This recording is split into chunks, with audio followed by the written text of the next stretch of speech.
Assalamualaikum warahmatullahi wabarakatuh. Kami dari kelompok 5 akan memaparkan materi tentang perbankan Islam.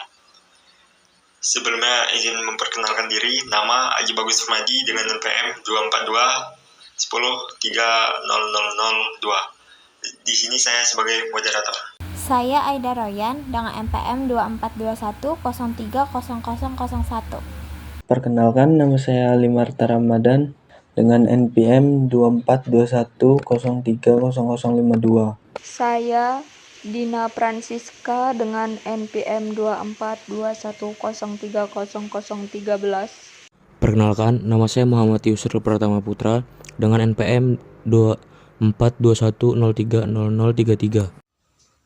Saya Nazwa Amalia Ningrum dengan NPM 2421030034. Nama Rafli Ruben Alvareza, NPM 2421030087.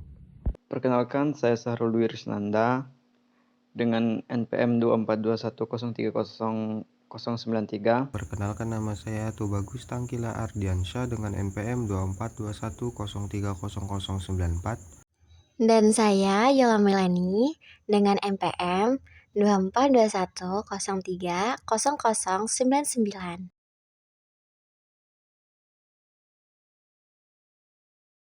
Saya akan menjelaskan perkembangan industri jasa perbankan Islam di Indonesia.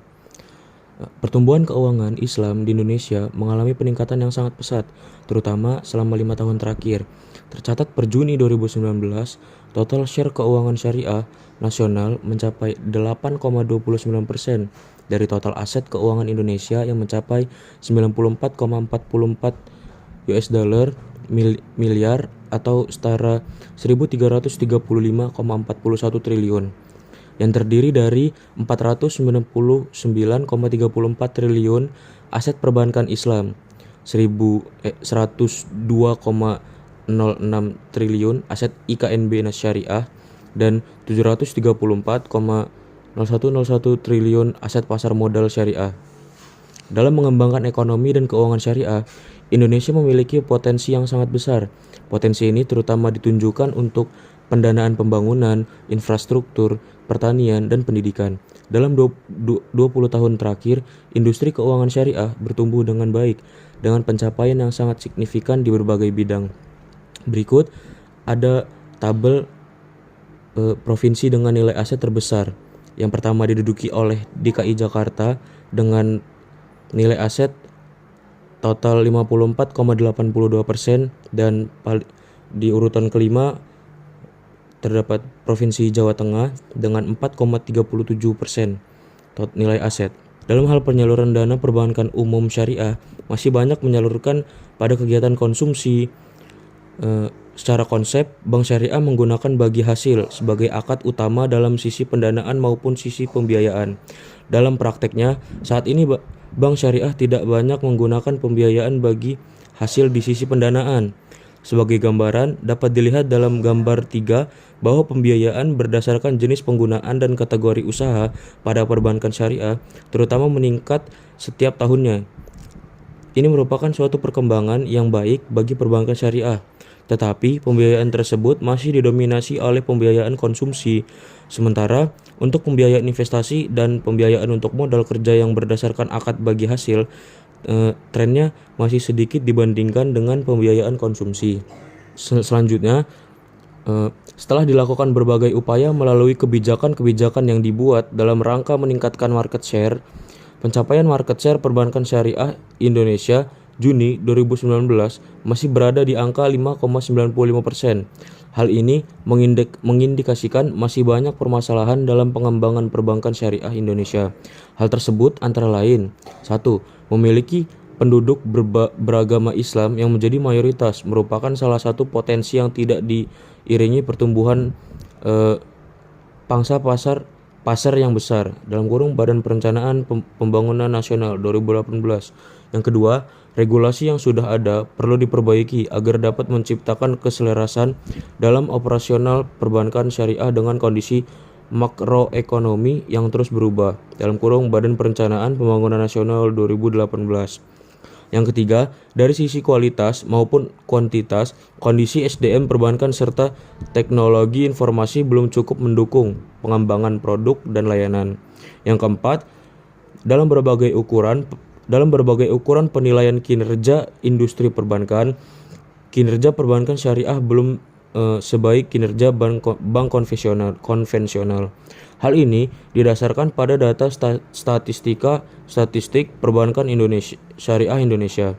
Yang kelima, aspek penelitian dan pengembangan perlu ditingkatkan, terutama dalam menciptakan peluang dan menghadapi tantangan, maupun memanfaatkan kelebihan yang dimiliki, sehingga kinerja perbankan syariah dan market size-nya dapat berkembang dengan baik. B. Posisi keuangan Islam Indonesia di pasar keuangan global.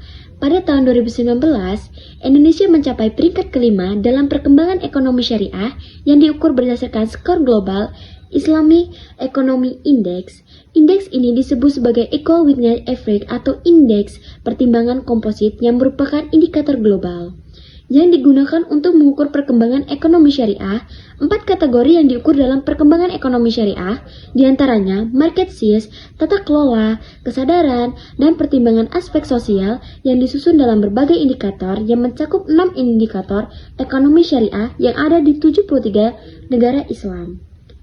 Keenam indikator ini diantaranya aset keuangan syariah, peristiwa halal, mode busana halal, makanan halal, obat-obatan, dan kosmetik halal, serta media dan hiburan halal.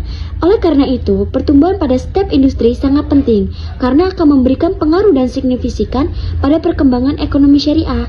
Pada sektor keuangan, Indonesia menempati posisi kelima di dunia. Hal ini didukung oleh kondisi aset keuangan syariah yang telah mencapai nilai 94,44 miliar US dollar pada Juni 2019. Hal ini didukung oleh dorongan kuat untuk memperkuat ekonomi halal di semua sektor. Pada tahun 2018, Indonesia menunjukkan ekstensinya di pasar keuangan syariah internasional dengan menerbitkan Sovereign Green Sukuk. Penerbitan Sovereign Green Sukuk mengokohkan posisi Indonesia di pasar keuangan syariah di dunia karena baru pertama kali dilakukan oleh negara di dunia. Hal ini menjadikan Indonesia mendapatkan pengakuan dari berbagai lembaga internasional dan disambut dengan baik oleh investor karena mampu menyerap dana sebesar 1,25 miliar US dollar.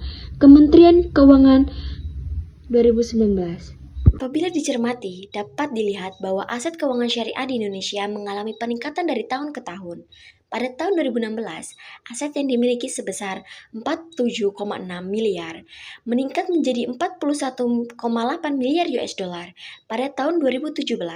Kemudian meningkat lagi menjadi 82 miliar US dollar pada tahun 2018 dan terakhir meningkat lagi menjadi 94,44 miliar US dollar pada Juni 2019.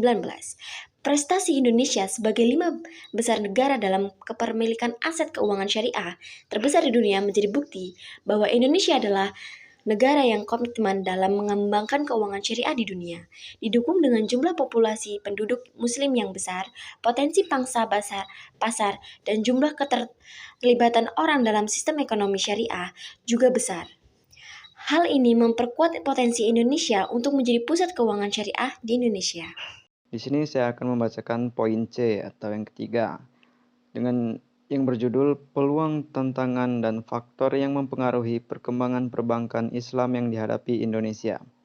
Indonesia memiliki potensi besar di pasar ekonomi syariah karena memiliki jumlah penduduk muslim terbesar di dunia dan lembaga keuangan terbanyak. Terdapat banyak BPRS, BUS, UUS, bankir syariah, agen asuransi syariah, ulama ekonomi syariah, dan program studi ekonomi syariah di universitas. Infrastruktur fatwa independen juga mendukung industri ini. Penggunaan prinsip bagi hasil, bagi risiko, dan aset-baset finansial dalam keuangan syariah dapat mendukung pertumbuhan ekonomi yang berkualitas dan inklusif. Penggunaan prinsip ini dapat menghindari kredit boms yang akan menyebabkan krisis. Hal ini dipandang sesuai dengan keutamaan bank syariah dalam rangka mendukung industri halal. Industri perbankan syariah diyakini akan berkembang secara berkelanjutan bila didukung dengan adanya peningkatan infrastruktur, kualitas yang baik, dan pelayanan, serta kemudahan produk oleh masyarakat. Dengan demikian, peran perbankan syariah dalam menyejahterakan masyarakat dan pembangunan nasional dapat tercapai. Industri perkembangan syariah diyakini akan berkembang secara berkelanjutan bila didukung dengan adanya peningkatan infrastruktur, kualitas yang baik dalam pelayanan, serta kemudahan akses produk oleh masyarakat. Dengan demikian, peran perbankan syariah dalam mensejahterakan masyarakat dan pembangunan nasional dapat tercapai. Perbankan syariah dalam perkembangannya menghadapi berbagai tantangan dan juga memiliki peluang yang dapat kita cermati dalam tabel berikut.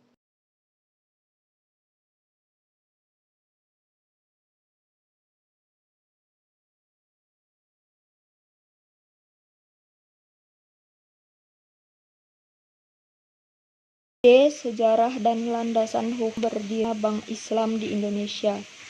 Pada pertengahan dekade 1970-an, diskusi mengenai perbankan syariah pertama kali dilakukan dalam seminar hubungan Indonesia dan Timur Tengah yang diadakan oleh LKIS dan Yayasan Bhinneka Tunggal Ika. Diskusi kembali diadakan pada awal tahun 1980-an dengan tokoh seperti Muhammad Amin Aziz, Muhammad Saifuddin, Dawam Raharjo, dan Karnen. Pada tahun 1990-an, MUI mengadakan lokarya yang memprakarsai berdirinya Bank Syariah di Indonesia dengan dihasilkannya Bank Muamalat Indonesia pada tahun 1991. Pada tahun 1992, pemerintah Indonesia memperkenalkan sistem perbankan bagi hasil melalui Undang-Undang Nomor 7. Sistem ini mengatur dual banking system dengan beroperasinya bank umum dan bank syariah. Selanjutnya, pemerintah menerbitkan PP Nomor 72 yang mengatur batasan operasional bank syariah agar sesuai dengan prinsip bagi hasil, sehingga perbankan syariah semakin berkembang. Perbankan syariah berkembang pesat dengan adanya Undang-Undang Nomor 10 Tahun 1998 yang mengatur landasan hukum dan jenis usaha bagi perbankan syariah. Tahun 2008 menjadi penting karena Undang-Undang Nomor 21 Tahun 2008 yang membahas pengelolaan rekening haji dan kebijakan ofisi canceling menunjukkan kedudukan pemerintah dan peluang bagi bank umum untuk pelayanan syariah. Sebelum kita bahas ke perbedaan kedua bank ini, apa sih pengertian dari Bank Islam dan Bank Konvensional? Bank Islam adalah lembaga keuangan yang menjalankan kegiatannya berdasarkan prinsip-prinsip syariat Islam. Contohnya, Bank Syariah Indonesia, Bank Muamalah Indonesia, dan Bank CMB Niaga Syariah. Sedangkan Bank Konvensional adalah lembaga yang menjalankan aktivitasnya berdasarkan hukum dan peraturan negara. Contohnya, Bank Rakyat Indonesia, Bank Nasional Indonesia, dan Bank Mandiri. Apa sih perbedaan kedua bank ini? Yang pertama ada fungsi dan kegiatan bank.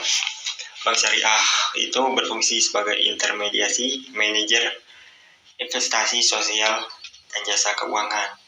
Bank konvensional sebagai intermediasi dan jasa keuangan. Mekanisme dan objek usahanya bagaimana? Bank syariah anti masyir, garar, riba, yang berarti judi, garar ketidakjelasan, riba, keuntungan yang tidak adil.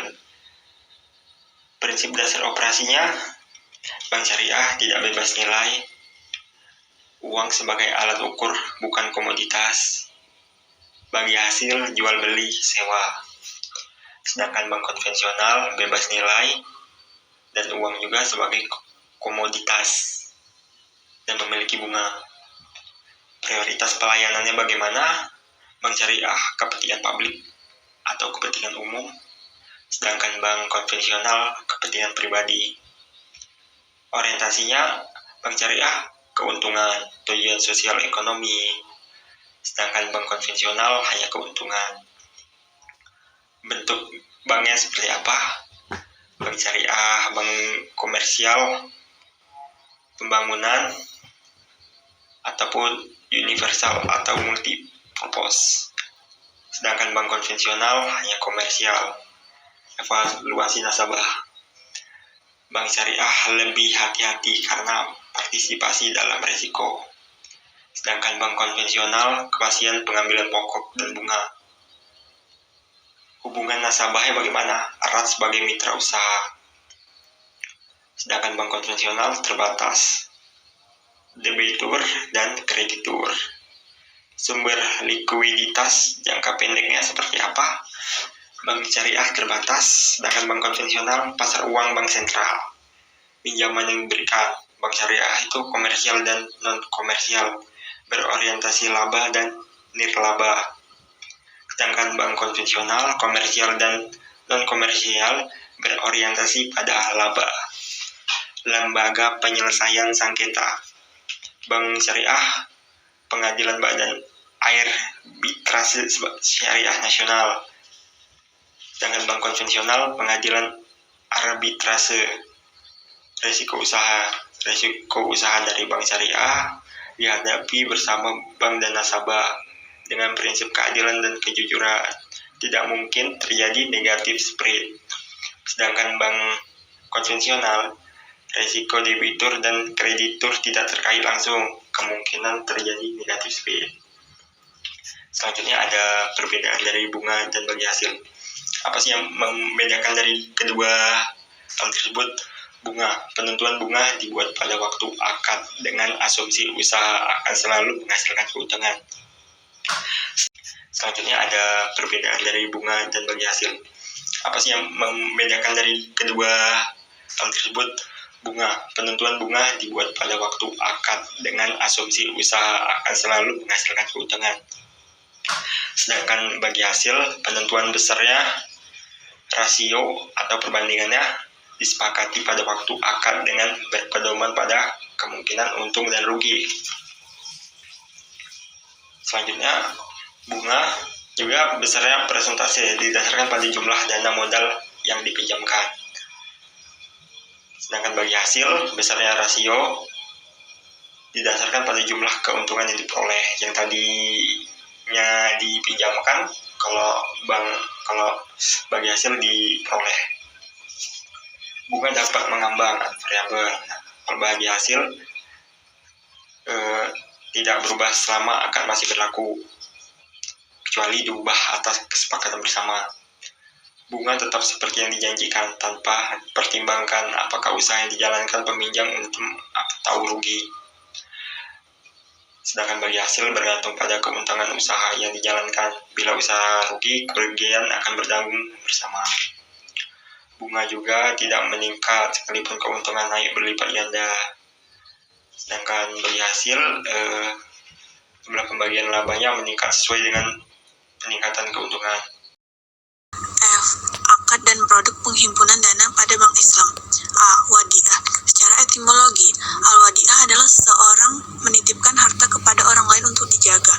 Menurut ulama Malikiyah dan Syafi'iyah, al-wadiah adalah seorang ditugaskan untuk menjaga harta tertentu dengan cara tertentu. Ada dua jenis al-wadiah, yaitu yad amanah dan yad damanah. Bank Islam dapat menggunakan dana nasabah dalam produk seperti giro dan tabungan dengan akad wadiah yang damanah. Bank bertanggung jawab jika terjadi kerusakan pada barang titipan nasabah.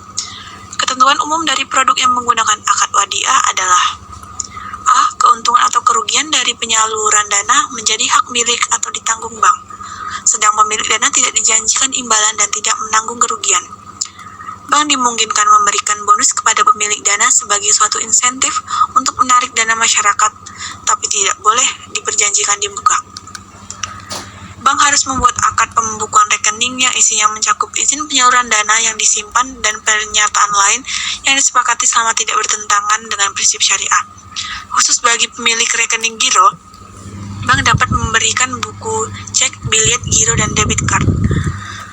C. Terhadap pembukuan rekening ini, bank dapat menggunakan pengganti biaya administrasi untuk sekedar menutupi biaya yang benar-benar terjadi. D. Ketentuan-ketentuan lain yang berkaitan dengan rekening giro dan tabungan tetap berlaku selama tidak bertentangan dengan prinsip syariah. E. Dana titipan dapat diambil setiap saat oleh nasabah. B. Mudharabah. Al-mudharabah adalah kerjasama antara dua pihak di mana satu pihak menyediakan dana 100% untuk usaha yang dikelola oleh pihak lain. Akad ini diterapkan pada simpanan bank Islam dengan jangka waktu dan tujuan khusus seperti tabungan haji, umroh, kurban, dan investasi. Tabungan dan deposito adalah produk perbankan Islam yang menggunakan akad mudharabah. Ketentuan umum dari produk yang menggunakan akad mudharabah adalah 1. Bank wajib memberitahukan kepada pemilik mengenai nisbah dan tata cara pemberitahuan keuntungan dan atau pembagian keuntungan secara risiko yang dapat ditimbulkan dari penyimpanan dana. Apabila tercapai kesepakatan, maka hal tersebut harus dicantumkan dalam akad. 2. Untuk tabungan mudharabah, bank dapat memberikan buku tabungan sebagai bukti penyimpanan, serta kartu ATM dan atau penarikan lainnya kepada penabung. Untuk deposito mudharabah, bank wajib memberikan sertifikat atau tanda penyimpanan atau biliet deposito kepada deposan. 3. Tabungan mudharabah dapat diambil setiap saat oleh penabung sesuai dengan perjanjian yang disepakati, namun tidak diperkenankan mengalami saldo negatif. 4. Deposito mudharabah hanya dapat dicairkan sesuai dengan jangka waktu yang telah disepakati. Deposito yang diperpanjang setelah jatuh tempo akan diperlakukan sama seperti deposito baru. Tetapi bila pada akad sudah dicantumkan perpanjangan, otomatis maka tidak perlu dibuat akad baru. Yang terakhir, 5. Ketentuan-ketentuan lain yang berkaitan dengan tabungan dan deposito tetap berlaku sepanjang tidak bertentangan dengan prinsip syariah. G. Produk dengan akad jual beli pada bank Islam. Pembiayaan yang menggunakan prinsip jual beli ditunjukkan kepada nasabah yang ingin membeli barang. Bentuk-bentuk akad jual beli yang telah dibahas oleh para ulama dalam fikih muamalah terbilang sangat banyak sekali. Namun dari sekian banyak akad jual beli tetap disandarkan pada 3 jenis akad jual beli yang syar'i, yang bai, al-murabahah, bai as-salam, dan bai istisna yang dapat dipaparkan sebagai berikut. A. Murabahah. Murabahah adalah proses jual beli barang dengan menetapkan harga beli dan margin keuntungan yang disepakati oleh penjual dan pembeli. Akad ini dapat dilakukan secara tunai atau kredit, dengan penjual harus menyebutkan harga barang beserta margin keuntungan yang diperoleh. B. Salam. Salam adalah transaksi pesanan dengan penundaan penyerahan dan pembayaran tunai di majelis akad, digunakan untuk pembiayaan dengan pembayaran awal kepada petani. Bank berperan dalam akad salam untuk pembeli lainnya. Akad biasanya berlangsung 2-6 bulan. C. Istisna. Istisna adalah perjanjian jual beli di mana pembeli memesan barang dengan kriteria yang jelas sebelum barang tersebut dibuat dan dibayar sebelum selesai. Hal-hal yang harus jelas dalam akad istisna adalah jenis, kualitas, kuantitas barang, dan harga yang tidak boleh berubah. Pembayaran bisa tunai atau tangguh. Produk dengan akad bagi hasil pada bank Islam. Akad yang mengacu pada konsep bagi hasil terdiri dari 2 bentuk, yakni al-syirkah dan al-mudharabah, yang dapat dipaparkan sebagai berikut. A. Mudharabah. Mudharabah adalah akad antara pemilik modal dan pengelola untuk memperoleh keuntungan dari pengelolaan yang dibagi berdasarkan persentase yang disepakati. Hukum mudharabah dalam Islam diperbolehkan karena terdapat unsur tolong-menolong antara pembisnis dan pemodal. Terdapat 2 jenis akad mudharabah, yaitu mutlaqoh dan muqayyadah. Bank Islam menerapkan akad mudharabah muqayyadah pada produk pembiayaan modal kerja dan investasi. B. Musyarakah. Musyarakah adalah kerjasama antara 2 pihak atau lebih dalam suatu usaha, di mana mereka memberikan dana dan usaha secara bersama-sama. Keuntungan dan risiko dibagi bersama, serta merupakan metode pembiayaan yang sesuai dengan syariah Islam. Ini melibatkan kemitraan antara bank Islam dan nasabah untuk memberikan modal, keuntungan, dan tanggung jawab atas risiko kerugian. Akad musyarakah terbagi menjadi 6 bagian. Yang pertama, al-syirkah al-inan, yaitu kerjasama yang dilakukan oleh dua pihak atau lebih melalui penggabungan harta atau modal dua pihak atau lebih yang tidak harus sama jumlah modalnya, dengan keuntungan atau kerugian dibagi bersama-sama. Yang kedua yaitu syirkah al-wujuh, yaitu perserikatan tanpa modal. Kerjasama ini dilakukan oleh dua orang atau lebih yang tidak memiliki modal untuk melakukan pembelian secara cicilan untuk kemudian menjualnya dengan harga tunai. Sedangkan keuntungan yang diperoleh dibagi bersama. Kedua belah pihak yang melakukan syirkah memiliki keahlian berbisnis yang baik dan memiliki reputasi yang baik. Yang ketiga, syirkah al-mufawwaddah, yaitu perserikatan modal yang dilakukan dua orang atau lebih pada suatu objek kerjasama dengan syarat masing-masing pihak memberikan modal dengan jumlah yang sama, serta melakukan pekerjaan yang sama baik dari kualitas maupun kuantitas dan keuntungan dibagi secara merata. Yang keempat, syirkah al-abdan atau al-amal, yaitu perserikatan dalam bentuk kerja yang hasil dibagi bersama. Yang kelima, syirkah al-mudharabah, yaitu bentuk kerjasama di antara pemilik modal dengan seseorang yang mempunyai keahlian dalam melakukan perdagangan dan keuntungan dari modal tersebut dibagi bersama. Yang terakhir yaitu syirkah mutanakisah atau musyarakah wal ijarah, yaitu akad di mana kedua belah pihak sama-sama membeli suatu aset, kemudian aset ini disewakan kepada salah satu pihak dengan tingkat sewa sesuai dengan harga pasar. Bagi hasil sewa kemudian dibayarkan oleh salah satu pihak kepada pihak yang lain, sehingga porsi kepemilikan akhirnya 100% ada pada pihak yang mencicil. Produk dengan akad sewa pada Bank Islam. Prinsip sewa digunakan untuk memberikan barang atau jasa kepada pelanggan tanpa transfer kepemilikan. Akad sewa yang digunakan adalah ijarah. Ijarah merupakan akad pengalihan hak penggunaan atas suatu barang untuk dijangka kepindahan kepemilikan atas barang tersebut, di mana mustajir menyewa barang dari muajir. Objek yang disewakan disebut ma'jur atau sewaan, sedangkan jasa yang diberikan sebagai imbalan disebut ujrah. Saat ini, perbankan Islam lebih sering menggunakan akad ijarah muntahiyah bitamlik, di mana hak kepemilikan barang dialihkan ke penyewa setelah masa sewa berakhir. Produk layanan jasa pada Bank Islam. Wakalah. Wakalah adalah kesepakatan di mana seseorang memberikan kuasa kepada wakil untuk melakukan suatu tugas untuk mereka. Dalam perbankan ini terjadi ketika nasabah memberikan bank wewenang untuk mewakili mereka dalam melakukan suatu tugas atau jasa. Bank harus bertanggung jawab sesuai dengan keinginan nasabah, dan setiap tindakan harus atas nama nasabah. Bank akan mendapatkan bayaran atau fee berdasarkan kesepakatan dan tanggung jawab bank melaksanakan tugas tersebut.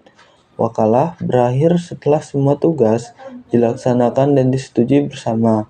Apabila bank yang ditunjukkan lebih dari satu, maka masing-masing bank tidak boleh bertindak sendiri-sendiri tanpa bermusyawarah dengan baik yang lain kecuali seizin nasabah. Pemberian kuasa berakhir setelah tugas dilaksanakan dan disetujui bersama antara nasabah dengan bank.